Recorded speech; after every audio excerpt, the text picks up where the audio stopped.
नमस्कार मित्र-मैत्रिणींनो, पृथ्वीज फॅशन मराठीमध्ये तुमचं पुन्हा एकदा स्वागत. तर आजच्या आपल्या आरी वर्कचा 23वा दिवस आहे आणि आज आपण करणार आहोत एक अतिशय सुंदर आणि ट्रेडिशनल डिझाइन.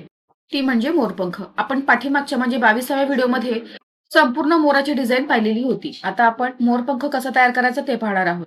तर हा मोरपंख आपण त्याचे पॅचेस तयार करून आपण जी डिझाइन तयार करतो मोराची त्याच्यावर आपल्याला लावता येतात. म्हणजे 3D लुक तयार होतो. आता आपण सुरुवात करूया. तर बघा इथे जो शेप आहे मोरपंखाचा तो इथे मी आधीच कट करून घेतलेला आहे. तर मी साध्या पेपरवर त्याचं एका साइडला ड्रॉ केलेलं आहे फोल्ड करून आणि नंतर मग कटिंग केल्यानंतर ते असं तयार होतं. आता इथे मी ते पेनाने काढून घेतलेलं आहे फॅब्रिकवर. आता याच्यानंतर आपल्याला याच्यावर डिझाइन करायची आहे. पण त्याच्या आधी आपल्याला जरी थ्रेडने याला संपूर्ण आउटलाईन द्यायची आहे. तर मोरपंख तयार करत असताना आपण जी आउटलाईन देणार आहोत ती थोडी इथे वेगळी पद्धत आहे. तर आपण आधीच्या व्हिडिओमध्ये तुम्ही बघितलं असेल चेन स्टिच टाकत होतो.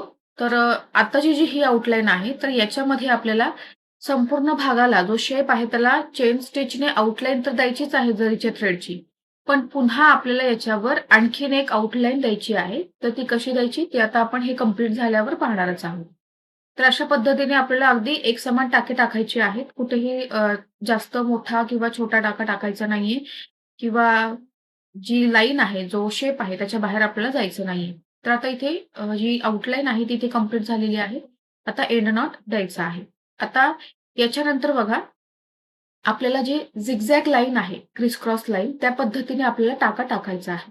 आता तुम्ही व्हिडिओमध्ये बघू शकता मी या पद्धतीने टाका जो आहे, तो टाकत आहे. म्हणजे आत, बाहेर किंवा बाहेरून आत या पद्धतीने आपल्याला हा जो टाका आहे, तो संपूर्ण भागाला कव्हर करत जायचा आहे. म्हणजेच काय तर झिगझॅग लाईन आपल्याला टाकायची आहे. तर हा टाका सुद्धा आपल्याला छोटा टाकायचा आहे. जास्त मोठा टाका टाकायचा नाहीये आणि सगळे जे टाके आहेत, तुम्ही जो एक टाका सुरुवातीला टाकाल, त्या टाक्याप्रमाणेच तुम्हाला बाकीचे सगळे टाकेही टाकून घ्यायचे आहेत. तर बघा तुम्ही व्हिडिओमध्ये बघू शकता मी छोटे-छोटेच टाके टाकत आहे. जास्त मोठे टाकत नाहीये. छोटे टाके टाकल्यामुळे काय होतं फिनिशिंग जी आहे ती व्यवस्थित दिसते आणि आपला मोरपंख सुद्धा तयार झाल्यानंतर अतिशय सुंदर दिसतो. तर आता इथे मी सेम जसं तुम्हाला सांगितलेलं आहे त्या पद्धतीने आता इथे मी झिगझॅग लाईन्स ज्या आहेत, त्या संपूर्ण भागाला इथे टाकून घेणार आहे. सुरुवातीला मी तुम्हाला थोडं स्लो मोशनमध्ये दाखवलेलं आहे, की ते कसं टाकायचं. आता पूर्ण भागाला इथे मी थोडंसं फास्टमध्ये घेऊन आणि जे टाके आहेत ते आता इथे मी टाकून घेणार आहे. तर मोरपंखाची डिझाइन आरी वर्कमध्ये खूप लोकप्रिय आहे. हा डिझाइन तुम्ही ब्लाउजच्या नेकलाईनवर सुद्धा करू शकता. तसेच बघा स्लीव्हजवर सुद्धा आपण ही जी डिझाइन आहे, ती आपण मोठ्या बुट्टीमध्ये आपण तयार करू शकतो. त्याच्यामुळे काय होतं, की बघा जो लेहेंगा आहे त्याच्यावर सुद्धा तुम्ही वरच्या एम्ब्रॉयडरीमध्ये देखील याचा वापर आपण करू शकतो. म्हणजे मोरपंखाची खासियत म्हणजे काय त्यामधले वापरलेले सुंदर जे कलर्स आणि त्याची अट्रॅक्टिव्ह शेप आहे. म्हणूनच हा डिझाइन ब्रायडल ब्लाउज किंवा फेस्टिव्ह वेअर जे असतात आणि ट्रॅडिशनल आउटफिट्सवर खूप सुंदर आणि उठून दिसतो. आता बघा पूर्ण टाके जे आहेत ते टाकून झालेले आहेत. एंड नॉट दिलेली आहे आणि धागाही मी जो आहे तो कट करून घेतलेला आहे. आता याच्यानंतर आपल्याला याला आता फिल करायचं आहे. तर बघा फिल करण्यासाठी आता इथे मी डार्क ब्लू कलरचा इथे मी ड्रॉप शेपमध्ये स्टोन घेतलेला आहे. आता याला आपल्याला जी बीड वर्क आहे ते करायचं आहे. तर आधी इथे मी शुगर बीड घेतलेले आहेत. तर शुगर बीडने आपल्याला पूर्ण याला कव्हर करायचं आहे. लक्षात घ्या ही आपली एक प्रकारे बुट्टीच आहे. तर आपण जशी बुट्टी तयार करतो त्याच पद्धतीने आपल्याला जे शुगर बीड्स आहेत ते जसा शेप आहे ड्रॉप शेप त्या पद्धतीने आपल्याला लावून घ्यायचा आहे. आता तुम्ही बघू शकता तो जो स्टोन आहे तो मी कशा पद्धतीने लावलेला आहे. त्याची जी निमुळती बाजू आहे ती मी खालच्या बाजूला घेतलेली आहे आणि जो थोडा ब्रॉड शेप आहे तो वरच्या बाजूला आहे. तर याच पद्धतीने आपल्याला ते लावायचं आहे आणि चिकटवून घ्यायचं आहे. आता मी इथे बीड्स वर्क करत आहे. तर सुरुवातीला शुगर बीड्स आपल्याला इथे लावून घ्यायचे आहेत. आता शुगर बीड्स लावून झालेले आहेत. एंड नॉट द्यायची आहे कंपल्सरी. आता याच्यानंतर आपल्याला बघा जी स्टोन चेन आहे ती इथे लावून घ्यायची आहे. तर इथे मी ग्लू आधी लावून घेतलेला आहे B7000 आणि त्याच्यावर बघा जी चेन आहे ती लावून घेत आहे. आता जे एक्स्ट्राचा भाग आहे तो इथे कट करून घ्यायचा आहे आणि सेट करून झाल्यानंतर आपल्याला याच्यावर टाके टाकून घ्यायचे आहेत. आता इथे मी टाके टाकण्याचा जो भाग आहे तो स्किप केलेला आहे. आता इथे मी 2 ची बीड्स घेतलेले आहेत आणि आता हे बीड्स आपल्याला जी आपण स्टोन चेन लावलेली आहे त्याच्यावरती आपल्याला बीड वर्क याचं करून घ्यायचं आहे. तर सेम जशी आपण शुगर बीड्सची लाईन टाकलेली आहे त्याच पद्धतीने हे देखील आपल्याला टाकून घ्यायचे आहेत. लक्षात घ्या इथे मी अगोदर शुगर बीड्स लावलेले आहेत, नंतर स्टोन चेन घेतलेली आहे, नंतर 2 चे बीड्स घेतलेले आहेत. तर आपली ही बुट्टी जी आहे ती इथे प्रॉपर तयार होते. आता सगळ्यात महत्त्वाचं याच्यासाठी धागा सुद्धा मी जो आहे तो आपला तंगूस थ्रेड घेतलेला आहे. तुम्ही नॉर्मल धागा किंवा सिल्क थ्रेड सुद्धा घेऊ शकता. आता इथे सुद्धा हे झालेलं आहे कंप्लीट. आता याला इथे मी एंड नॉट देऊन घेत आहे.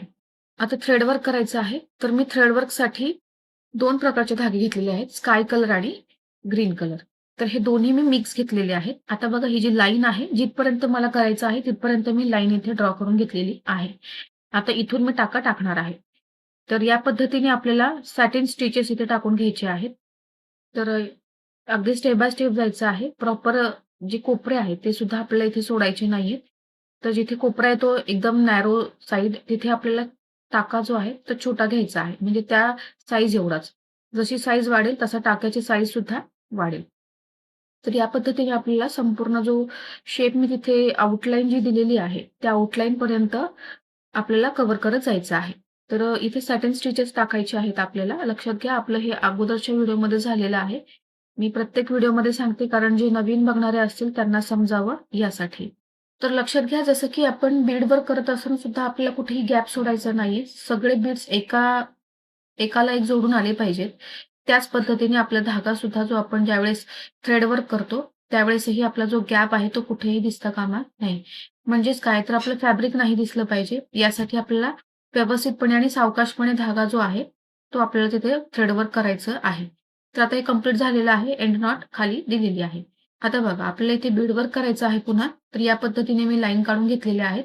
सेम त्याच पद्धतीने आपल्याला या साइडला सुद्धा करायचं आहे. तर तुम्हाला मी एक बाजू आता इथे व्यवस्थित दाखवणार आहे. तर बघा याला टाका कसा घ्यायचा आहे, तर आपल्याला वरून सुरुवात करायची आहे. तर तंबूस थ्रेड घेतलेला आहे. आता इथे मी मोरपंखी कलरचे जे बीड्स आहेत, ते इथे मी घेतलेले आहेत. आता हे बीड्स किती घ्यायचे? तर बघा मी सुरुवातीला जी लाईन आहे, ती इतर लाईनपेक्षा मधली जी पहिली लाईन आहे ती मोठी आहे. तर मी आधी जे मोरपंखी कलरचे बीड्स आहेत ते 4 घेतलेले आहेत आणि जे डार्क ब्लू कलरचे बीड्स आहेत ते देखील मी इथे 4 घेतलेले आहेत. तर बघा आता पुन्हा मी टाका जो आहे तो वर घेतलेला आहे या पद्धतीने. म्हणजे आपल्याला उलटा टाका घ्यायचा आहे खाली. त्याच्यासाठी आपल्याला खाली जाऊन पुन्हा वर यायचं आहे. तर तुमचा टाका आउटलाईनच्या बाहेर केला तरी चालेल. त्याच्याशिवाय आपले बीड्स जे आहेत ते आतमध्ये येणार नाहीत. तर बघा पुन्हा आता मी सेम त्याच पद्धतीने बीड वर्क करत आहे. तर लक्षात घ्या आता लाईन छोटी झाली. तर जी मोरपंखी कलरची जी बीड्स आहेत, त्या बीड्सपर्यंत जेवढे बीड्स बसतील, तेवढेच बीड्स घ्यायचे आहे दुसऱ्या लाईनला. म्हणजे काय, की तुम्ही आधी 4 घेतले तर पुन्हा 4 घ्यायचे नाहीयेत. तर आता बघा 3च बसलेत त्या लाईनपर्यंत म्हणजे त्या बीडच्या रंगापर्यंत. तर मी तिथे 3च घेतलेत आणि पुन्हा खाली डार्क ब्लू. आता पुन्हा वरती यायचं आहे. आता लाईन पुन्हा छोटी होत जाते त्याच्यामुळे आपल्याला काय करायचं आहे, की जे बीड्स आहेत, जे कलरवाले बीड्स आहेत, जसं की मोरपंखी कलरचे आणि डार्क ब्लू कलरचे, तर तिथे ते कमी होत जातील. तर त्यानुसार आपल्याला घ्यायचं आहे. म्हणजे काय, की तुम्ही बघाल, की शेवटी जो रंग आहे तो मोरपंखी कलरचा रंग एका लाईनमध्ये सगळे बीड्स दिसतील आणि डार्क ब्लू कलरचे जे बीड्स आहेत ते एका लाईनमध्ये दिसतील. म्हणजे ते वर-खाली होत नाहीत. यासाठी आपल्याला ते व्यवस्थित करतानाच जे बीड्स आहेत ते व्यवस्थित घ्यायचे आहेत.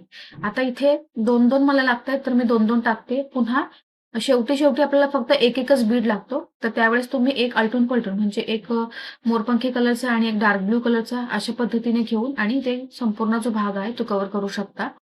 तर याच्यात महत्त्वाचं काय आहे, की तुम्ही जे बीड्स टाकताय कलरफुल, तर ते टाकत असताना आपल्याला त्यांची रंगसंगती जी आहे ती एकसारखी आली पाहिजे. कारण जे वरचे बीड्स आहेत ते एका लाईनीत एकसारखे दिसले पाहिजेत शेवटपर्यंत आणि खालचे जे डार्क ब्लू आहे ते शेवटपर्यंत एकसारखे दिसले पाहिजेत. आता एक बाजू झाली एंड नॉट दिली. आता दुसरी बाजू. तर दुसऱ्या बाजूला सुद्धा आपल्याला वरच्या साइडला 4 जे आहेत ते बीट्स येणार आहेत आणि खालच्या साइडला जे डार्क ब्लू आहे ते सुद्धा 4 येतील. तर ह्या ज्या 2 लाईन्स आहेत त्या आपल्या मोठ्या आहेत. आता याच्यानंतर पुन्हा आपल्या लाईन्स छोट्या होत जातात. तर त्या पद्धतीने आपल्याला बीट्स जे आहेत ते आपल्याला घेत जायचे आहेत. तर जिथे जेवढे आवश्यक आहेत तेवढेच घ्यायचे आहेत. म्हणजे बघा, की ब्लू कलरची जी माझी जिथपर्यंत सुरुवात होते तिथून मला ब्लू कलरची घ्यायची आहेत आणि जे मोरपंखी कलरचे आहेत ते जिथपर्यंत माझे संपतात तिथपर्यंतच मला ते घ्यायचे आहेत. त्याच पद्धतीने आपल्याला कव्हर करत जायचं आहे. म्हणजे आपला जो शेप आहे, कलर कॉम्बिनेशन आहे, ते व्यवस्थित दिसतात. तर तुम्ही व्हिडिओमध्ये बघू शकता माझी वरच्या दिशेला फक्त मोरपंखी कलरचे बीड्स दिसतायत आणि खालच्या दिशेला फक्त डार्क ब्लू कलरचेच बीड्स दिसतायत. तर या गोष्टींची काळजी घ्यायची आहे. तर इथे बीड वर्क झालेलं आहे आपलं आणि एंड नॉट मी इथे दिलेली आहे. आता इथे मी ग्लू लावून घेतलेला आहे आणि या पद्धतीने जी बीड्सची जी चेन आहे, ती इथे मी आता लावून घेत आहे आणि याला सुद्धा आपल्याला टाके द्यायचे आहेत. तर या पद्धतीने आता मी चेन जी आहे ती आवश्यक तितकी घेऊन आणि व्यवस्थित चिटकवून घेतलेली आहे. बघा चिकटवत असताना आपल्याला व्यवस्थित ती दाबून घ्यायची आहे म्हणजे जसा शेप आहे. आता तुम्ही बघू शकता की वरचा शेप आणि खालचा शेप हे दोन्ही आता वेगवेगळे दिसतायत. त्याच्यामुळे ही जी बीड्सची जी चेन आहे ती लावल्यामुळे काय झालंय की जो शेप आहे आपल्या मोरपंखाचा तो आणखीन उठावदार दिसत आहे. तर अशा पद्धतीने आपला जो मोरपंख आहे तो इथे तयार झालेला आहे. तर अशा प्रकारचे आपल्याला जेवढे आवश्यक आहेत अनेक मोरपंख तयार करायला लागतात ज्यावेळेस तुम्ही ब्लाउजवर नेक डिझाइन करता त्यावेळेस आणि याचा आपल्याला पॅच घ्यायचा असतो म्हणजे हे कट करून घ्यावं लागतं आणि मग तिथे आपल्याला चिकटवायचं असतं. त्याच्यामुळे तिथे 3D लूक तयार होतो आणि हा जो लूक आहे तो ब्रायडल ब्लाउजला अतिशय सुंदर दिसतो. तर अशा पद्धतीने आज आपण मोरपंख कसा तयार करायचा ते बघितलं. आता उद्याच्या क्लासमध्ये आपण आणखीन एक नवीन टेक्निक बघणार आहोत. तर व्हिडिओ अजिबात स्किप करू नका. तसेच चॅनलला लाईक आणि शेअर तसेच सबस्क्राईब करायला विसरू नका. भेटूयात पुढच्या व्हिडिओमध्ये. तोपर्यंत धन्यवाद.